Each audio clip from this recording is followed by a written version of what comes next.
Have you ever wondered why you keep meeting the same person in different bodies? Today, beautiful friends, we're going to be diving into the shadows of patterns of love, emotional vulnerability, emotional unavailability. We're going to be diving into what in you is answering their call. This is for anyone that's a fixed sign or has fixed signs in their birth chart, in their inner planets. Fixed signs are Taurus, Leo, Scorpio, and Aquarius. Let's dive into the cosmic logic and see why the energy behind this pattern is here. So what came out is one of the nodes, Cancer, and second house.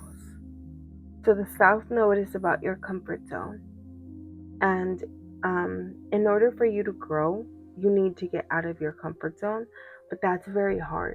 A lot of people don't get out of their comfort zone, and they usually stay in their comfort zone because it's so uncomfortable to be out of there. Right now, the nodes, I believe, are in Pisces and Virgo. They're going to be moving into Leo and Aquarius.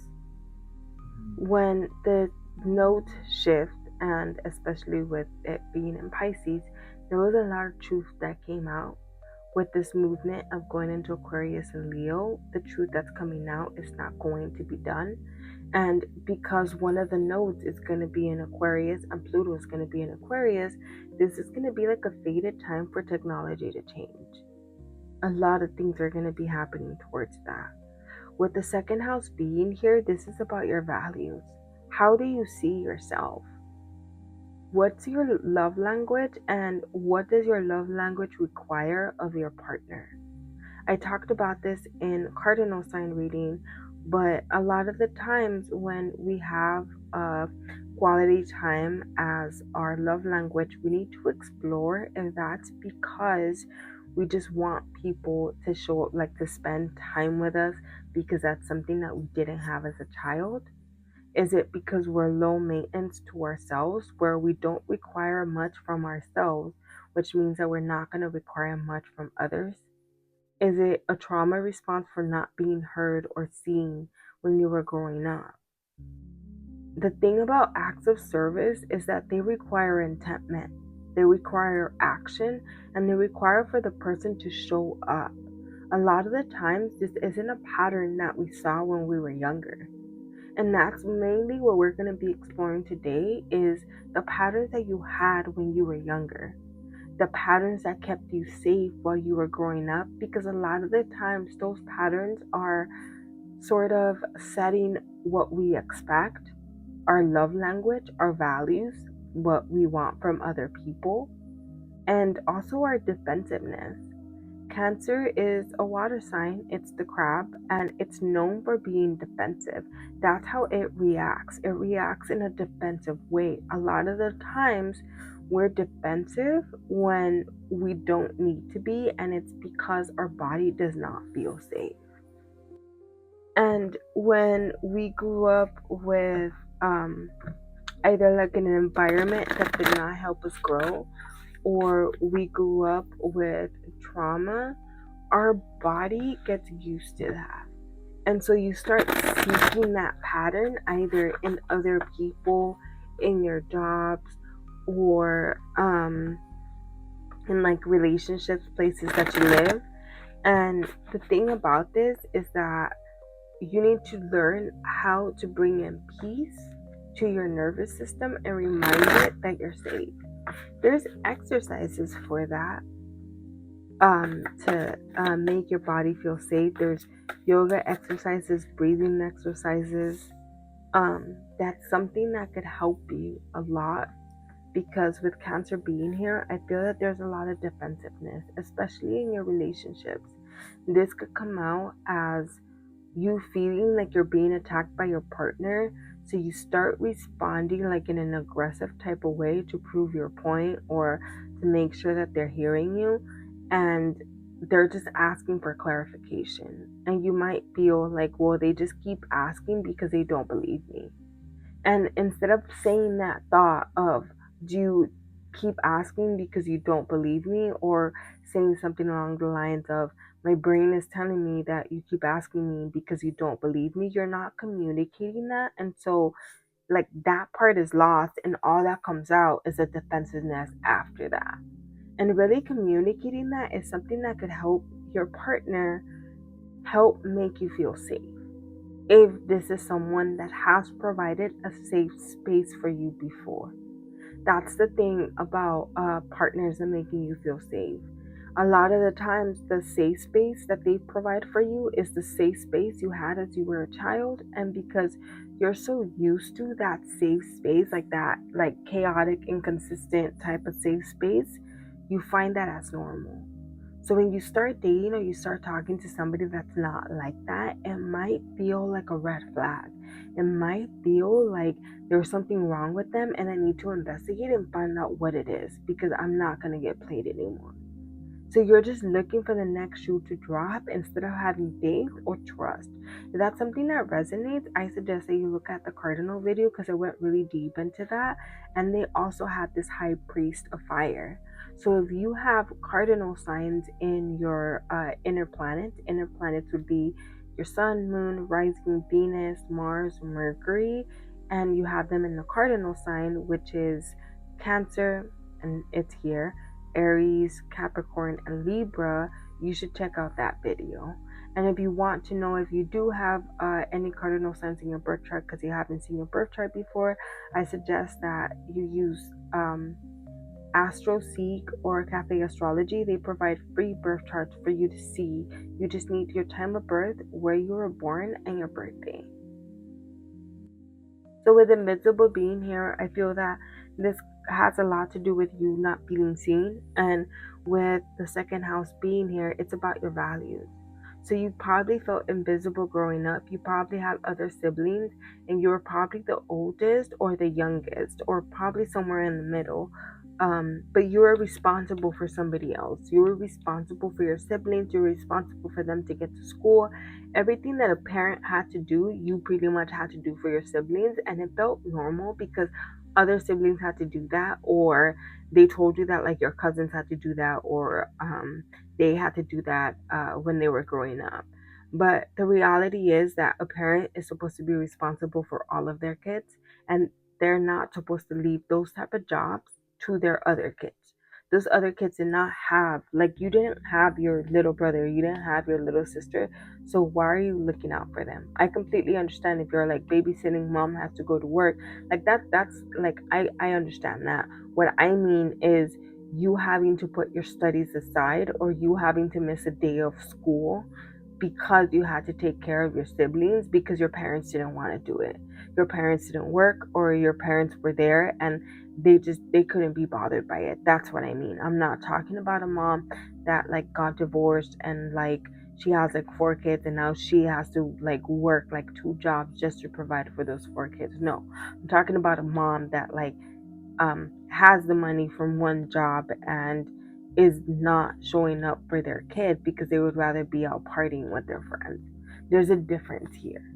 And so that really made you feel invisible, and you knew that the excuses she was giving you were, in other words, like BS. Like, you knew that she was lying because you saw how things work. Like, you were smart enough to catch her in her lies, but when you try to hold her accountable, somehow it flipped onto you and it made you feel more guilty. So it really brought down your self-worth. This could be translated to, I don't deserve to know the truth from someone I love. Or, it's okay if people show up inconsistently. This could also show up as you doing that to yourself and not expecting so much, and that's why your love language doesn't expect people to show up consistently or with intention. Access is easy, but contribution requires intention, and there's a difference to that, and I feel that your self-worth has confused that.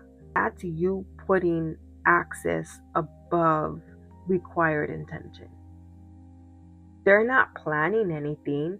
They didn't tell you, like, hey, I have this and this plan for you on this day. We're gonna go out on this day. They're not doing that. They're calling you spur of the moment because that doesn't require for them to show up with intention. They have access to you. and the access that was given to them was gained easily from you. It's not something that they had to work for. It's not something that they had to show up with acts of service. You didn't require intentment from them. You didn't require action. And so a lot of the times, that's the type of people that you attract because of your patterns from when you were younger. And I say this in all my videos. I'm not telling you this so that you could investigate your past and you could be like, oh, my mom did this, and use it as ammunition against her or your dad or even yourself. I'm saying this because the more data that you have of yourself and your patterns, the better it's going to be for you to be able to change them. What we want is for you to start recognizing the alarm system in your body after you make your body feel safe. There's meditation and breathing exercises that could calm down your body so that you could provide a safe space for your body. Now, what you're trying to do after you reach that safe space is to see, like, as you're trying to reach that safe space, what you're trying to do with your body at the same time, sorry, I said it wrong, is to see how your body feels when it's going to react. Pay attention who you feel you need to perform or over explain yourself to. That feeling that comes on, like right before you're about to give a paragraph, you're starting to feel shame, guilt, something like that. Pay attention to those feelings, because what we're hoping to do with the data that you're piling up against yourself is when that feeling starts to come up, for you to create like a pause button, a stop sign, for you to, I don't know, whatever you want to call it, but for you to reflect and be like, okay, I have a choice to react this way, or I have a choice just to say, I need to go. I have something to do. And then if they ask, what are you going to do? Of course, like you could explain to them, but don't explain to them if they're not asking. Does that make sense? Like sometimes you give way too much information without people wanting to know what you're doing. And that could be you over explaining because you don't feel confident in you walking away, because when you were a child, you weren't just able to walk away. You had to give an explanation of why you were late 10 minutes, and it had to be something that they were happy with, because if not, then you were in trouble. And something that could really help you here is think about if the decision you're about to make honors who you want to become, who you're trying to become, your higher self. Because a lot of the times when you're going to over explain, that's not honoring who you're trying to become. That's not honoring who you are. You're putting yourself back down to being invisible. And a lot of the times, this is the pattern that you start seeking out or you start creating within yourself, because it makes you feel safe. It makes you feel safe to not be seen. It makes you feel safe to not ask for a lot. Having quality time as your love language makes you feel safe, because you feel that if you require acts of service, or if you require intention, action for them to show up, it's something that's going to push them away, and the fear of them walking away really scares you. So you lower yourself. You expect less from them, which translates to you expecting less from yourself, which brings down your self-worth, and it's going to keep you in this pattern. If you want somebody that will show up with more intention, you need to show up for yourself with more intention. It's not going to work the other way around. You're going to be attracting people that are showing up with more intention but require something from you. There's not going to be an even exchange. You need to show up like this for yourself, so that way you're not looking for it in other people. You're not looking for your self-worth and your visibility in others, and it's something that you could find within yourself. And by the way, visibility can also look like approval. It could look like performance, and it looks like performance, visibility, and like you want them to accept what you're doing. Validation, that's what it is. You're seeking validation because you feel invisible, and that's why you can't self-validate yourself. because you're so invisible for yourself that your own validation, your own opinion of yourself is not enough. And that's a pattern that you need to break, because you can't keep looking for validation and self-worth in other people. It's just something that's going to keep hurting you, and it's keeping you in your comfort zone. And I know that this is easier said than done. Trust me, I know from personal experience, this is way easier said than done. It's easy to wake up in the morning and be like, you know what? Yes, I'm going to validate myself. My self-worth is going to come from me. That's what I'm going to do today. Then you meet that one person, or that one person that you always have to explain yourself to, comes calls you, texts you, comes knocking at your door, and it's sort of like a test, if you think about it, to see if you're really gonna do that. Don't be hard on yourself when you fall back into your pattern. The first time that happens, the second time that happens, the third time that happens, the 20th, 50th time that happens. Don't beat yourself up because it's a pattern that you can't break. Recognizing that you're doing it is the biggest first step. The biggest. Let's say that you're as you're over explaining yourself in the moment, you're recognizing that you're doing it, but you can't stop. You recognizing that you're doing it is probably the first time you've done that since you've done it, like since you started doing it. That's a huge first step. Think of it as like, and I know that this is going to sound tough, but think of it as like you're taking steps of an addict. Recognizing you have a problem is the first step, because if you don't recognize you have a problem, you can't bring in change into the problem, so it's never going to change. So really recognizing in this, what it means is like in the moment, paying attention to how your body feels. Is your heart beating faster? Are you breathing shorter? Do you feel a sensation like on your arm, on your leg, in your stomach? Where are you feeling it in your body? Make note of it. Like, I know it's going to be hard to stop yourself from doing it. Like the first times that it happens, like I said, the first 20th, the first 50th, even like probably the first 100 like times that it happens, it's going to be hard for you to stop yourself. Don't expect to do it the first time, but start noticing where you feel it in your body. That's data that you didn't have before, that you now have, that can help you. Because the first thing you want to do is notice where it's at in your body. So that way, if it's a pattern that you keep noticing, oh, I always feel this feeling in my stomach, then guess what? You're going to start getting used to it, to noticing it, to noticing it, to notice it. And one day, you're going to feel that feeling in your stomach, probably before you get a text, as you get a text, during the conversation, when you're about to respond, and you're going to be able to say, not today. I am not going to give into this feeling today. And you're going to be able to show up for yourself in a completely different way, which is exactly what I want for you. So please keep in mind to be patient with yourself. Please keep in mind to provide that space for yourself where you're seen and where you could validate your own self-worth. Learn to provide that safe space for yourself so you could provide that safe space for them. So you could show up for them differently. This could be your kid that keeps arguing with you every day, and you're just like, I don't know why. I don't know what I'm doing. And they keep arguing with you, and a lot of the arguments, most of the arguments, they say, I feel that you don't get me. I feel that you're not listening. Ask them, in this moment, what can I do to make you feel heard? That's something that you should be asking yourself too when you're looking for validation from somebody else.